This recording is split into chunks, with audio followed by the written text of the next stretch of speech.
guys, it's your boy Yo, and today I have no idea what I'm reviewing. But I do know one thing. She's Asuna from Sword Art Online.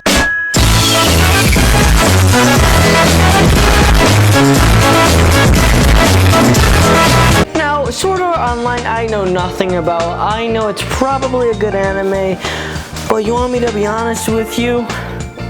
I'm Dragon Ball forever. So why am I reviewing this figure? Because I got it for $15. So why would I pick this up if I have no idea what the series is from? Because it's a $15 Figma figure. That's why. And you want me to be honest with you?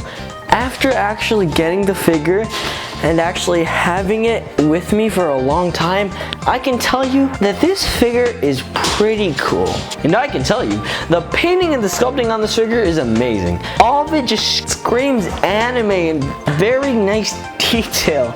And you can pull off some really dynamic poses with this figure because she has so many accessories that provide so much emotion.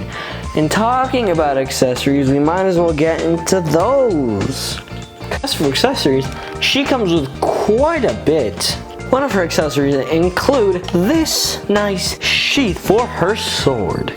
To insert the sword, you simply... And there you go, you plugged in the sword. Talking about the sword, here's the sword itself. And not gonna lie, the clear silver on it looks particular. Even though I know nothing about the sword or like what meaning it has or like what stats it has, since it's technically a video game, it looks cool and I'll give it that. But that's not all for the sword, because if you introduce this, you simply grab the sword and slide it in here. You got a nice effect part for the sword. I'm pretty sure these beams have some special significance in the show, but for me personally, I just think it's a cool effect part. But that's not all of his accessories, because she also comes with this. I don't know what meaning it has in the show, since it's just a black sheath. It's exactly the same. It can be hooked on too, but either way, it's pretty cool. Next accessory.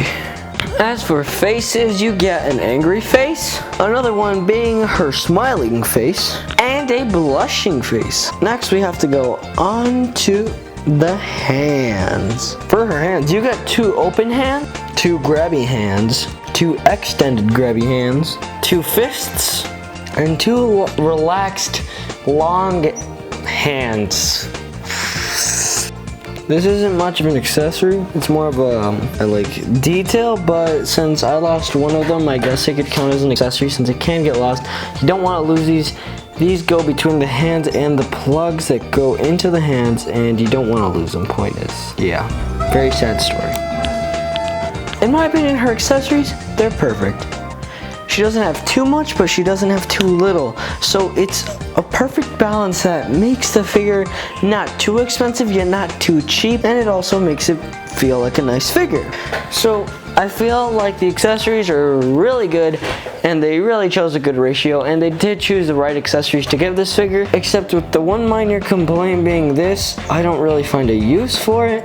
Maybe it's got big product relevance, I'm not sure, but they could have just stuck with this one and it would have been perfectly fine. Last but not least, let's get into the articulation.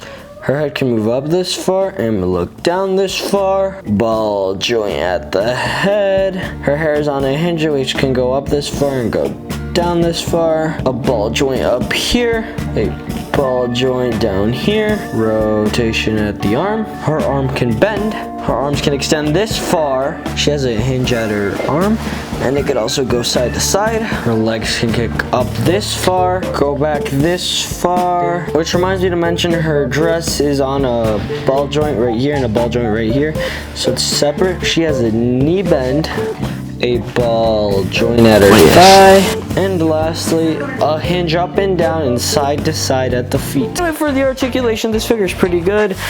You get some pretty dynamic poses, and since she comes with a Figma stand and a Figma bag, it means you can pretty much pull off so much poses that at this point it's very, very cool to see what kind of poses you can pull off. So that's it for this review. I'd say I give it a 4.8 out of 5.